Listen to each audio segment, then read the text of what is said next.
علماء نے ولی اللہ کی کثیر علامات بیان فرمائی ہیں، جیسے متکلمین یعنی علم کلام کے ماہر علماء کہتے ہیں ولی وہ ہے جو صحیح اور دلیل پر مبنی اعتقاد رکھتا ہو اور شریعت کے مطابق نیک اعمال بجا لاتا ہو۔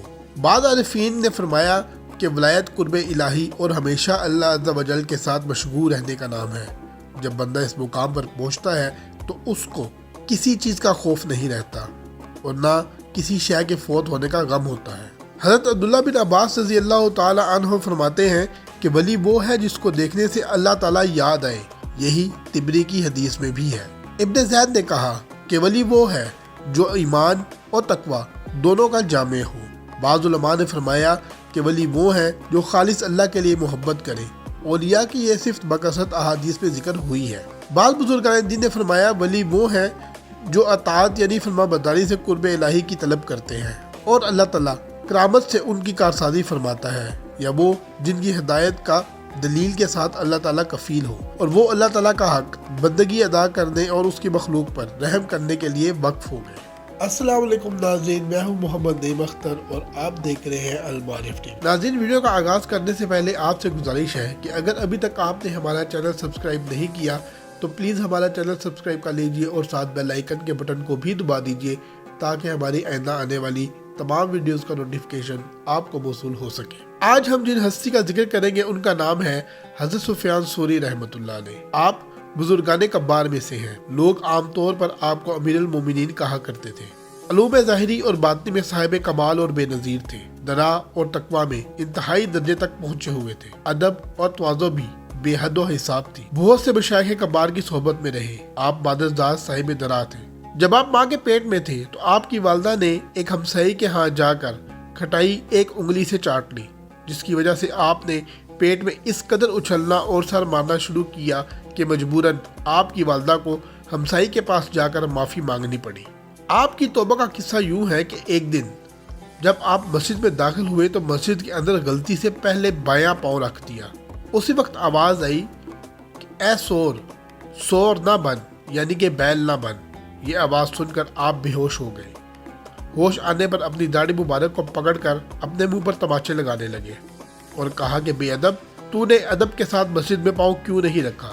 اس لیے انسانوں کے دفتر سے تیرا نام مٹ گیا اور جانوروں کے زمرے میں لکھا گیا۔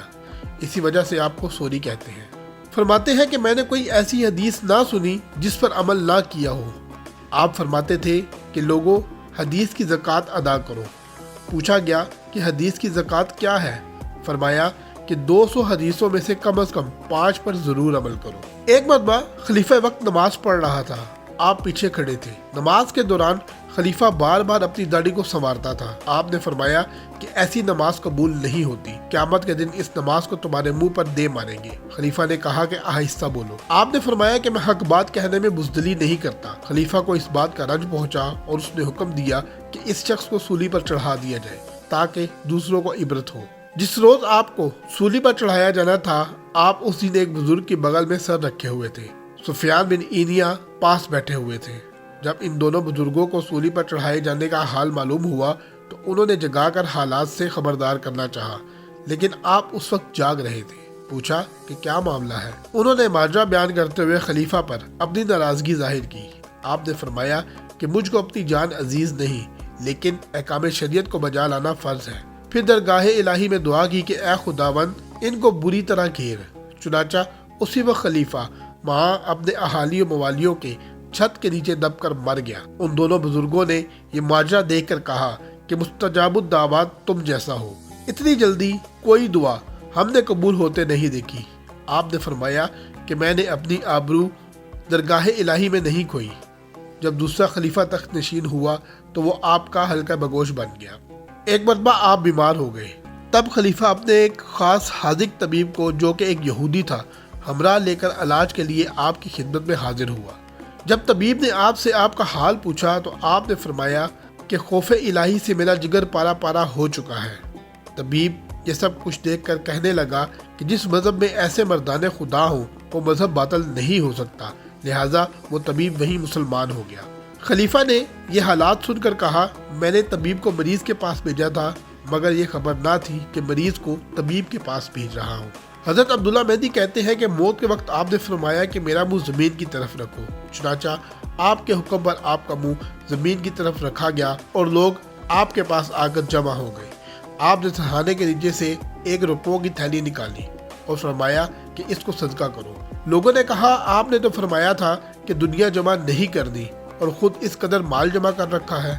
آپ نے فرمایا کہ یہ میرے ایمان کا نگہبان تھا، اس سے میں نے اپنے ایمان کو سلامت رکھا، کیونکہ اس کی موجودگی میں شیطان مجھ پر غلبہ نہ پا سکا۔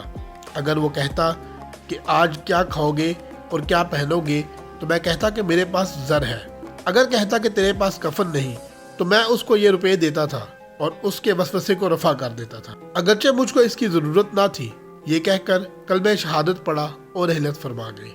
کہتے ہیں کہ آپ کو خلقت پر بے تحاشا شفقت تھی۔